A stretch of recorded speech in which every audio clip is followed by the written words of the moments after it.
Greetings watch nerds, and it's time to talk watches. Today, a shootout between the Rolex Submariner Ceramic and the Tudor Black Bay Harrods, both watches with a wait list trading above retail price on the grey market.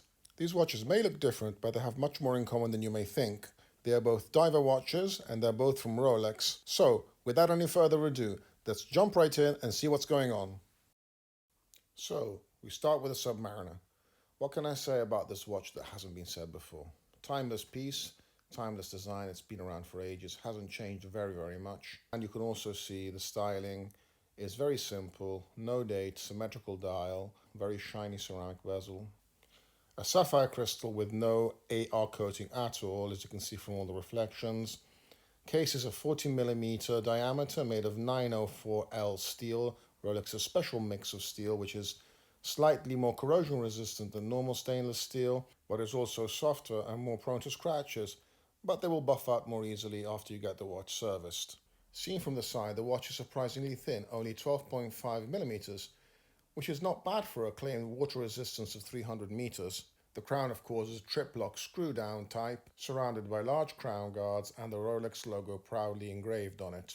The lug width is 20mm, and the lug to lug is just under 48, which is one of the reasons why this watch wears so well. Sized for my 17.5cm wrist, the watch weighs in at 155 grams, which in my opinion is the sweet spot for this kind of watch. The bracelet tapers down quite aggressively all the way down to 15mm and back to 17 at the excellent glide lock steel clasp. Glide lock clasp is a Rolex patented design, which is basically a fold over locking mechanism plus a resizing mechanism inside the buckle. Overall, the finishing on the watch is mostly brushed, but it has very high polished parts like the inside of the clasp, the sides of the bracelet, and the sides of the case. The locking mechanism is built to extremely tight tolerances and has a very satisfying click when opened and closed.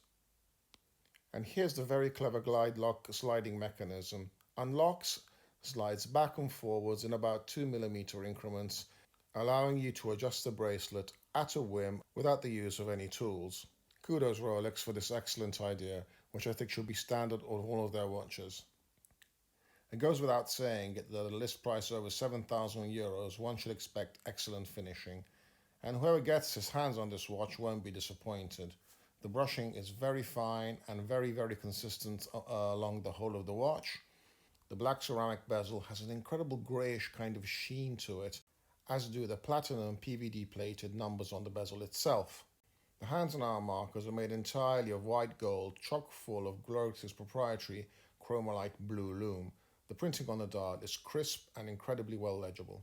Going into the details, the finishing on the hands and markers and dial are incredibly well done, at least on this example, so I'll keep my mouth shut and let the pictures do most of the talking.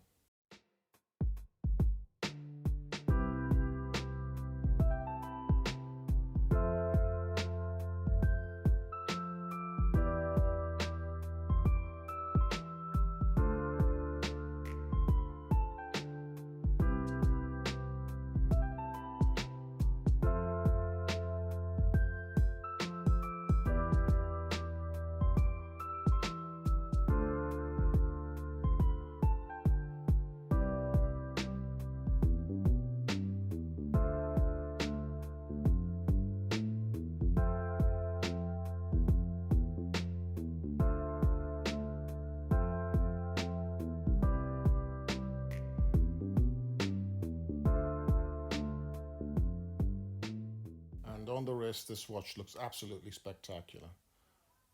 Not too flashy, extremely comfortable, and like I said, perfectly sized. I was a bit concerned about the maxi-sized lugs jutting out so much by the side of the bracelet, but I've gotten used to them now and they're actually not so bad. Once you've got the watch on, they sort of disappear, so I would suggest you try it on before actually committing to it. Not that it's going to be easy in getting one. The wait list on this baby is anything from 2 seconds to 2 years, depending on if the AD likes the look of you or not, especially if he suspects you're going to be flipping the watch 6 seconds you walk out the door. A word of advice if you do go, just don't let the first question be, any steel sports? And finally the lume, pretty darn impressive chromolite lume, blue, Looks a lot like BGW9. Honestly, I did expect the loom to be a tad stronger, but in all fairness, it does hold on for a long time. And over to the Tudor Black Bay Harrods with its stunning green bezel. Everybody's talking about this bezel. They love it. They call this watch the baby Kermit, the Tudor Kermit. And it's easy to understand why. It does have something of the 50th anniversary version of the Rolex Submariner, though it is quite a different beast. Not only did Tudor change the color of the bezel to differentiate it from the other Black Bays, but it made some subtle changes that aren't immediately apparent. The differences are the green tip of the second hand, the green text on the dial, and the green crown tube. But also, if you look very carefully, the dial itself isn't actually black, but a very, very subtle shade of green that can only be seen under certain lighting conditions, which I think is absolutely fantastic. There's no mistaking this watch with the Submariner. This case at 41mm is larger, at 15mm high it's thicker, and at 190 grams is a lot heavier than its Rolex counterpart. With that kind of size and dimension, this is a watch that you will definitely feel on your wrist, which is okay for me, but it may not be to everybody's liking. Despite its larger size, the absence of crown guards does streamline the side of the watch a bit more than the Rolex, and the Tudor crown, which is etched and blacked inside, is also a nice touch. Another thing that's immediately apparent by looking at the watch is the length of the lugs. While they are tapered more than the Rolex and thinner, they are much, much longer, and that adds to the overall size of the watch when wearing. As you can see from the side, the bracelet does fall down quite well though, so there's no overhang at all, so that does enhance the wearability a little. The bracelet, while well finished, is a much simpler design than the Rolex. The buckle is shorter and wider, and it doesn't have that fantastic glide lock mechanism. That being said though, the locking mechanism is very well done and executed. It has ceramic balls which lock and unlock easily and smoothly. The inside of the clasp, like the Submariner, is highly polished and well finished. It only has 3 levels of micro adjust, so it's not going to be very easy getting the exact sizing. And here's the back of the case. Special edition with a Harrods logo, number 3217. This is what distinguishes it from the other Black Bays. I think that it looks absolutely fantastic, even if nobody's going to be seeing it while it's on your wrist. Now it's time for some cool macro shots, and as they say, a picture is worth 1,000 words.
On the wrist, when seen from above, it's not that bad. It wears much larger than the Rolex due to the elongated lugs, the wider bracelet, and the larger clasp. But this sensation disappears as soon as you turn back and look at the watch from the side. The difference is very apparent. From the side, it's just a big hunk of steel that sticks out. It is a bit of a pity because the color scheme of this watch and the design are just absolutely top notch. I find myself wearing this more and more, even though it is a big tar of steel. And honestly, I think I can pull it off, but maybe somebody else may not. Smaller wrists and people who are sensitive to the weight of the watch will probably have something to say about this. And the loom is absolutely superb.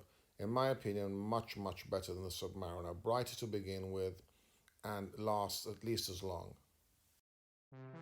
So here they are, side by side. Which one do you prefer? From a technical point of view, each of these watches has its strengths and weaknesses. The Rolex has a more refined movement, even though its power reserve is only 40 hours compared to the 70 hours of the Tudor. But the Tudor has a much noisier rotor. Now, I can't put this on video and I've tried it, but the rotor is much more noisy and wobbly. Not like a Valjoux, but nearly. The Rolex can be picked up and shaken around to your heart's content and you will not hear the rotor at all. It's almost as if it wasn't there. Thickness-wise, the difference is immediately visible. The Rolex is much thinner. Seen from above, the same could be said. The Rolex's smaller diameter will give it the edge if worn on a slightly smaller wrist. Not that the Tudor is big, but it just looks much larger. And looking at it from the side, it's even more evident. I mean, the Tudor looks ridiculously thick compared to the Rolex, which is what puts most people off when they consider buying this watch. Another thing that is off-putting are the rivets on the Tudor bracelet. Personally, I've kind of grown fond of them, but some people just can't stand the sight of them. Finish-wise, the Rolex is impeccable compared to the Tudor, and also the ceramic bezel insert is much more modern and has a much nicer look than the aluminium one on the Black Bay Harrods. But the Tudor color scheme is just much more enticing than the monochromatic on the Rolex. The green is just the right shade. The gold hands are just fantastic. I think just everything works on the Tudor. If they only made it a little bit smaller, a la Black Bay 58, it would have been perfect. Finishing on the Tudor, while excellent for the case and bracelet, is not so good for the dial. Under close inspection with a loupe or a macro lens, I found some specks of dust on the hands and on the dial. Nothing major and nothing that can be seen with the naked eye, but there nonetheless. Remember, the price of the Tudor is half of that of the Submariner.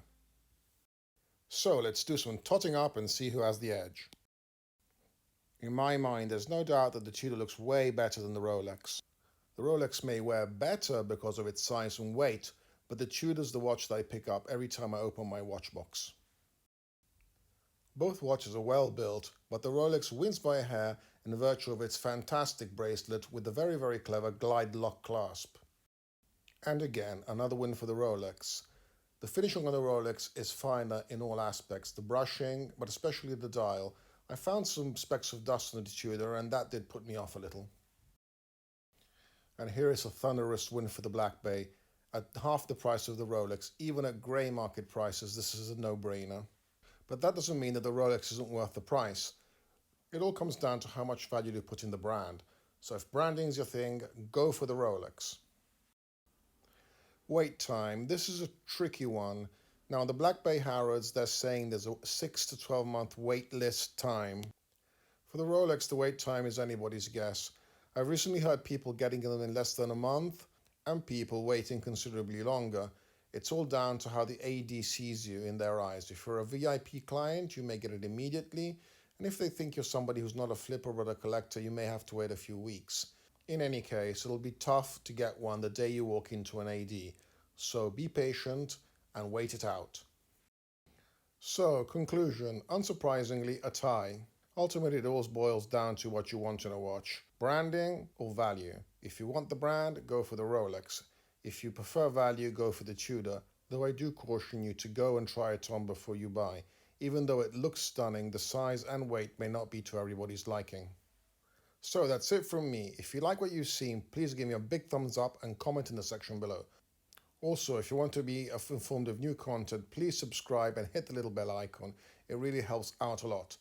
And if you like pictures of watches, hop over to my Instagram channel at timetotalk_watches. And finally, a big shout out to my friends at Scottish Watches. Check out their website and their podcast. I promise it's hilarious. So until next time, take care everybody.